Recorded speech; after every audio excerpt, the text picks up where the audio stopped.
ममता दीदी ने हमेशा विक्टिम कार्ड का पॉलिटिक्स खेला है। कभी पैर तुड़वा लेती हैं, कभी सिर पर पट्टी बंधवा देती हैं, कभी बीमार हो जाती है और कभी चुनाव आयोग के सामने बेचारा बनकर चुनाव आयोग को गालियां निकालती। मगर ममता दीदी, मैं आपको बताने आया हूं कि आपकी ये राजनीति को, विक्टिम कार्ड की पॉलिटिक्स को बंगाल की जनता अब बहुत अच्छे तरीके से समझ गई। चुनाव आयोग जैसी संवैधानिक संस्था पर गाली गलौज करना ये बंगाल की संस्कृति को शोभा नहीं दे। मैं आज एसआईआर के बारे में भी खुलकर बताना, एसआईआर पूरे देश भर में हो रहा, कहीं पर जुडिशियल ऑफिसर नहीं लगाने पड़े, सिर्फ बंगाल में लगाने पड़े। कारण क्या है? यही चुनाव के अंदर तमिलनाडु में भी एसआईआर हुआ, कोई कोर्ट केस नहीं हुआ। केरल में भी एसआईआर हुआ, कोई कोर्ट केस नहीं हुआ। तमिलनाडु में डीएमके की सरकार है, केरल में कम्युनिस्टों की सरकार है। बंगाल में ऐसा क्या हुआ कि सुप्रीम कोर्ट ने जुडिशियल ऑफिसरों को लगाना पड़ा? इस बात का जवाब ममता बनर्जी ने बंगाल की जनता को दिया। आपके डिस्ट्रिक्ट मजिस्ट्रेट निर्भीक रूप से काम नहीं किए, इसलिए सुप्रीम कोर्ट ने जुडिशियल ऑफिसर्स को लगाना पड़ा है।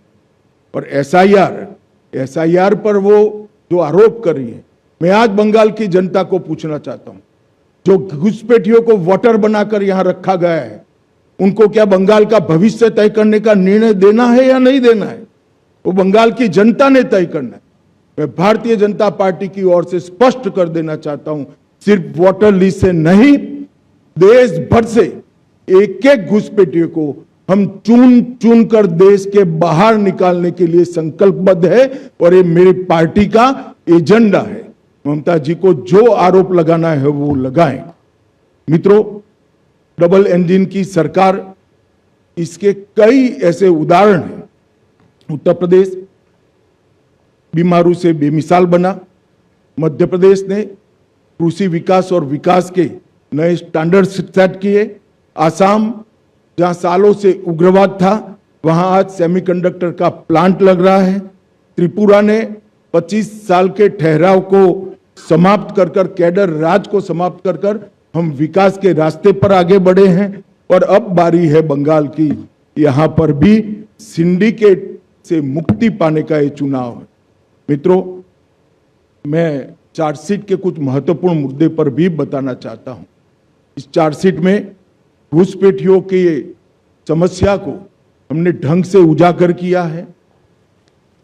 घुसपैठिया न केवल देश की सुरक्षा के लिए बहुत बड़ी चिंता का विषय है, वो हमारे गरीब श्रमिकों की मजदूरी में भी हिस्सेदारी लेते हैं, गरीब लोगों के अनाज में भी हिस्सेदारी प्राप्त करते हैं और युवाओं की रोजगारी भी छीन। मैं आज ममता बनर्जी जी को स्पष्ट पूछना चाहता हूं कि घुसपैठिए इतने आ गए कि आपकी सरकार सो रही है? मुझे मालूम है वो कहेगी कि बीएसएफ क्या कर रही है। बीएसएफ तभी रोक सकती है जब आप बॉर्डर पर बाड़ लगाने की हमें भूमि दे दे। 600 किलोमीटर बाढ़ अधूरी रह गई।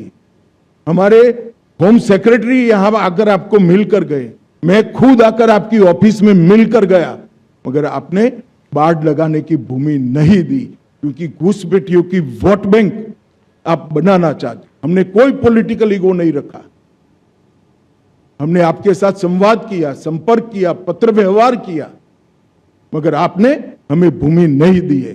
कोई बात नहीं ममता दीदी, आपके पास बहुत कम समय है। 6 मई को भारतीय जनता पार्टी की सरकार बनेगी और 45 दिन में सभी भूमि बाढ़ के लिए जो उपलब्ध कराना है वो भारत सरकार को बंगाल की भारतीय जनता पार्टी की सरकार उपलब्ध करा देगी और हम घुसपैठ को रोकेंगे।